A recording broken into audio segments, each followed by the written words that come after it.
জঙ্গির সন্দেহে কলকাতা থেকে গ্রেপ্তার হলো মালদার মানিকচক থানার গোপালপুর গ্রাম পঞ্চায়েতের অশ্বিনটোলা গ্রামের বাসিন্দা উমর ফারুক। উচ্চ মাধ্যমিক পাশ এই যুবক দীর্ঘ কয়েক বছর ধরে কলকাতায় শ্রমিকের কাজ করতে বলে পরিবারের দাবি। ঈদে বাড়ি ফেরবার কথা ছিল। সপ্তাহখানেক আগে স্ত্রীর সাথে কথা হয়েছিল। উমর ফারুকের বাবা আক্তার হোসেনও একসময় ভিন রাজ্যে কাজ করত। উমর ফারুক বড় ছেলে, তার ভাই হাসান আলী টোটো চালক। 2 মাস আগে বাড়ি এসেছিল উমর। পরিবারের বক্তব্য, তার স্বভাব আচরণ খুব ভালো ছিল। ফাঁসানো হয়েছে পরিবারের সদস্যকে। মাসে পরিবারের খরচ হিসেবে কখনো 5,000 কখনো 10,000 টাকা পাঠাতো উমর। জঙ্গির সন্দেহে গ্রেপ্তার করা হয়েছে ফোন মারফত পরিবারের সদস্যরা জানতে পারে। এই খবর জানতে পারার পর সোমবার সকাল থেকে কান্নায় ভেঙে পড়েছে তার পরিবারের সদস্যরা।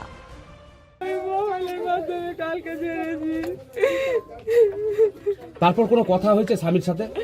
না, কোনো কথা হয়নি।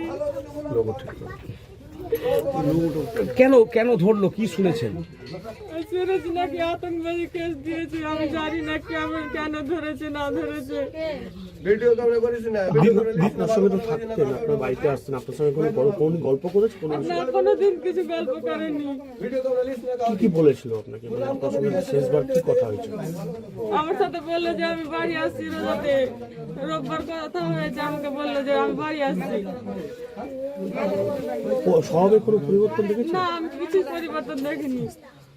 বাড়ি যখন আসতো তখন ফোনে কার কার সাথে কথা বলতো কিছু জানেন? না, আমি জানি না। ফোনে কথা বলতো? ফোনে এমনি সাধারণ এমনি আমার গ্রামের লোকের সাথে কথা বলতো, এমনি বাইরের যে কোনো কারোর সাথে কথা বলতো আমি জানি না। কলকাতা থেকে ফোন আসতো? না। বলছি আপনার স্বামী কত টাকা করে পাঠাতো মাসে? ওখানে যে কাজ করতো কত টাকা করে পাঠাতো? আমাকে কোনো মাসে 5,000, কোনো মাসে 10,000 এরকম করে পাঠাতো। এদিকে জঙ্গির সন্দেহে উমর ফারুক গ্রেপ্তার হওয়ায় গোটা গ্রাম জুড়ে একটা আতঙ্কের পরিবেশ তৈরি হয়েছে। আমরা তো ওটা জানি না, ওখানে লেখাপড়া করে বাচ্চাটাকে দেখি, কিন্তু বাইরে কি করে ওটা আমরা দেখিনি। কিসে পড়াশোনা করতো না বাইরে খাটতো? না, পড়াশোনা করতো।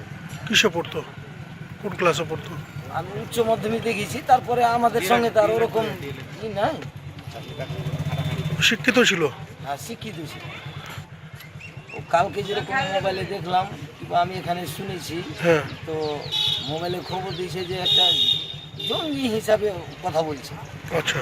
হ্যাঁ, তো ছেলেটা তো আমরা তো আর অতটা জানি না কি করে, কিন্তু আমরা গ্রামে দেখতে পাচ্ছি যে ছেলেটা ওই চাকরির জন্য ছুটাছুটি করে।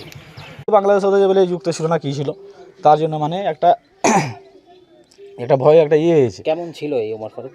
উমর ফারুক মানে ভালোই ছিল, ভালো কথা বলতে কারোর সাথে কোনো ঝুট ঝামেলা ছিল না। সব আচরণ? হ্যাঁ, সব আচরণ ভালোই ছিল। এই হলো কথা। বাড়িতে আসতো? হ্যাঁ, বাড়িতে আসতো তো, ওর বাড়ি এটা তো, বাড়িতে আসতো, বাড়ি থেকে আবার যেত। আমি এটা কথা বলতে পারছি না, আমি টোটো চালিয়ে খাই, আমি গরিব মানুষ আছি, টোটো চালিয়ে খাই। কোথাও কোন আসছে আমি দেখেছিলাম কিছুদিন আগেই ছিল। বাড়িতে যখন আসতো অপরিচিত কেউ আসতো দেখা করার সময়? আমি জানি না, ওটা বলতে পারবো না, অফিসে কি আসলো না আসলে আমি ওটা বলতে পারবো না তো। এই ঘটনা প্রকাশ্যে আসতেই শুরু হয়েছে রাজনৈতিক তরজা।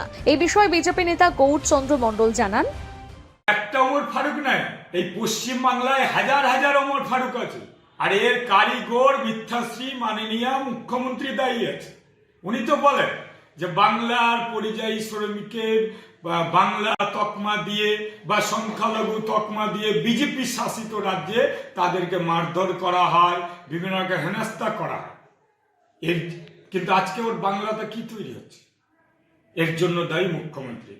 সে সন্ত্রাসবাদী, ভারত বিরোধী, যারা ভারতকে অক্ষুণ্ণ করার চেষ্টা করছে। পাক যোগাযোগ আছে, সিম পাওয়া যাচ্ছে তার কাছে, বিভিন্ন নথি পাওয়া যাচ্ছে তার কাছে। কি এর মানেটা কি? এর জন্য দায়ী এই মিথ্যাশ্রী, মিথ্যা কথা বলে সবসময় এই মাননীয় মুখ্যমন্ত্রী। একমাত্র ভোট ব্যাংক তৈরি করার জন্য বাইরে থেকে সন্ত্রাস তৈরি করছে এরা, জঙ্গি তৈরি করছে এই মাননীয় মুখ্যমন্ত্রী। কারণ এখানে কাজ নেই, কিচ্ছু নেই। তারা বিভিন্ন রকম বাইরে বিভিন্ন রাজ্যে বিভিন্ন কারখানায় গিয়ে কাজ করছে, আর এই সন্ত্রাসবাদী তৈরি হচ্ছে। এ বিষয়ে মানিকচক ব্লক তৃণমূল সভাপতি ডক্টর মাহফুজুর রহমান জানান, তো কি জঙ্গি সংগঠনের সঙ্গে যুক্ত হতে পারে, কি মনে করছেন? মানে আমি যেটা রিপোর্ট নিয়েছি, তো ওদের ফ্যামিলি একটা ভালো ফ্যামিলি আছে, এরকম তো হওয়ার কথা না। না, এই বিজেপি যেটা অ্যালিগেশন লাগাচ্ছে এটা সঠিক লাগাচ্ছে না। এবার এইগুলো কিনা ইনভেস্টিগেশনের ম্যাটার আছে, এইগুলো ইনভেস্টিগেট করে যদি সেরকম কোনো রকম মানে সূত্র পাওয়া যায়, তাহলে যেটা আইনি ব্যবস্থা আছে সেই আইনি ব্যবস্থাটা নিই। কিন্তু মানে নিরীহ মানুষ যারা আছে ওদেরকে যেন হ্যারাস না করে। যখন অন্য রাজ্যে যাচ্ছে কাজ করতে, তো ওইখানকার তো ডেভেলপমেন্ট হচ্ছে, এরা কাজ করছে, পরিযায়ী শ্রমিকরা কাজ করছে বলেই তো ওই স্টেটের ডেভেলপমেন্টটা হচ্ছে। তো যখন আমাদের ওয়েস্ট বেঙ্গলের লোক গিয়ে আপনার স্টেটের ডেভেলপমেন্টের কাজ করছে, তো সেইখানে ওদেরকে হ্যারাস না করে ওদেরকে সাপোর্ট করা উচিত। মালদা থেকে পরিতোষ সরকারের প্রতিবেদন, নিউজ টুডে।